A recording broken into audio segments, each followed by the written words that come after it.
boy. How are you? Good girl. So we're doing this some more. And the cat already knows all about pancakes, but it doesn't need taught. Alright, there we go. What'd you think of Pink? What'd you think of Pink? Yeah, it's weird. It is. It's a weird texture. It's brand new, but you know. So they just filled up, so they're not super hungry, which is a good time to do introduction things, which doesn't cause like a franticness to them, because they're really quite, I don't care, one way or the other. This is an interesting thing, but I'm not going to get too upset about it. And that's good. But when you actually do training, you want them to be very hungry and very motivated, because these guys are a lot of times not super food driven. So it's not like they're just constantly ravenous and they'll eat anything they come across. They really don't. So you need to have them really motivated for their food by being hungry. Hi, cat. Yeah. Hi. There we go. Okay. So little blue guy, he was over there he was gone to nap already, which is something they do a lot, of course. As babies, they do a lot of sleeping. Cat, you need to just go over there. But we'll see if he's interested in some food. Yeah, he'll consider it. No, cat, no. Okay. So another thing that a person can do to train them without having a real formal, structured situation is to just pet them into a position that's good. So right now he's just sitting here on my lap, and that's a really good position to just exist in, because that just shows that he can be calm and that this is what to do around people. You don't have to be having a jumping and all that. You can just sit there nice. And isn't he good? He is. Oh, he's so happy. And he's so calm. He really is a calm guy. He is. He's just calmness. He's just calmness, yeah. Hey, you want to try some food? Huh? You want to try some food? Or are you just really not hungry? That's fine. That's fine. Because you already ate. Oh, Ariel, hi. How are you? Yeah, you're a good puppy. Good puppy. You want to eat some food now? All right. He's a good pup. He's a good sit. There we go. And I'm just going to pet him into a down position and just pet him like that. So yeah, he's a good dog. And when you're introducing a position, stay away from their head.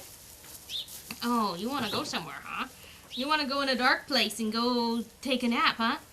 So a lot of times when I pet them on their head, I will also support their jaw, just so that they don't ever get the idea of ducking. Because you don't want your puppy to duck. It doesn't look good, and it's not good for their confidence levels. Their physical situation of how they choose to present themselves makes a big difference in who they feel inside as well. So I always try to promote a confident stature, because it will give them confidence as emotionally as well as they grow up. If they just have this confident way of walking, then they'll feel better about themselves as well. So these guys can be very sensitive, and if they're, oh yeah, aren't you cute? And if they're heavy-handed, they can feel very kind of persecuted in the world, which they are a happy natural temperament, so there's no reason for that to exist. But if they get started towards that, it can be hard to bring them back and let them know that the world's a happy place. So I always these are little tiny details that I use. And now he wants to go. Yeah, he wants to go. So I'm just going to flip him on his back to show this is another situation where I use it a lot. And see, he just licked his lips. He's not happy about this, but he's okay with it. He's licking his lips saying, okay, I obviously am not in control of this situation. And he's not having a fit about it. He's like, whatever, okay. Now he's one of the more dominant boys, so he's still thinking, like, maybe I can make a difference here. Maybe I can choose some path that will make me come out on top. But he's not really too determined about it. He's just laying here kind of calmly thinking of his options. Yeah. And being upside down is a really important submissive posture for dogs. So just bringing him upside down, even as an older dog, I'll just bring a dog into my lap. I'll grab his, see, here I'm grabbing his feet. Just keep everything that is him belongs to me. He has no personal space. Because if he ever gets hurt anywhere, you want him to already be okay with being touched there. So you can treat him. Like if he gets a cut on his toe or something, you got to be able to grab his toe. And it's not going to feel good when you're treating him if he has some hurt somewhere. So I just always am holding his various parts and pieces, grab his tail, tug on that a little bit. Nothing hurts, so he realizes that it never hurts him to just yield and be a good boy. Yeah, that's what he's going to do. And you see his tongue action. That means he's thinking, and he's, all right. He's accepting. Surrendering. Yeah. And, even into his teeth. Yep, we grab his teeth. We open his mouth. We have my finger back in his teeth. All of that. If he, gets in a place where he loses a tooth or something, or he's in an accident, and he's got something stuck, or needs to have somebody get into his mouth and fix something, he's going to be like, okay, instead of throwing a huge fit as an adult dog, which is, not very conducive to helping him out. So that's something I always think about, and, go down the ears, all the things. Everywhere belongs to me. There's no personal space for him. Everything is ours. Everything is person's. Good dog. Want the food? No. And a lot of times if you're doing some control, restraint learning, they won't want to eat. So they won't want your treat after that. And that's perfectly fine because they've just kind of taken a back seat to you. Salted. And they have to think about that. They got to think that over. All right, hey, all right, don't go anywhere. So we'll just do the same thing to Aria. Hi. Yeah. And just put her upside down. Hi. And I put my face down in theirs. Hi. So if they want to lick my nose, they can. But also, it's a dominant position that doesn't have to be about being mean or aggressive. We're just calmly and happily the bus. Yeah. So again, ear down in the ear, hi. And she's kind of grabbing me with her paws. And that's okay. That means that she's protesting. And that's okay. We allow protest. We just don't give into it. That's all. And so they give up before we do. Because we are more patient than they are. Yeah, they got puppy brains. All right, Kit Kat, you're not helping. So yeah. And if they want to squirm, that's fine. Even if they want to yell and get really vociferous, it's fine. We are outpatience them. Always outpatience them.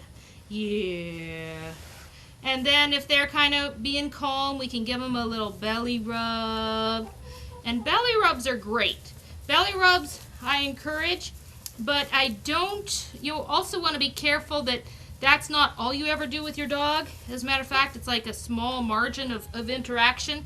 Because I don't like a dog that comes straight up to people and falls over on their back and shows their belly all the time. That's not, again, a confident position for them.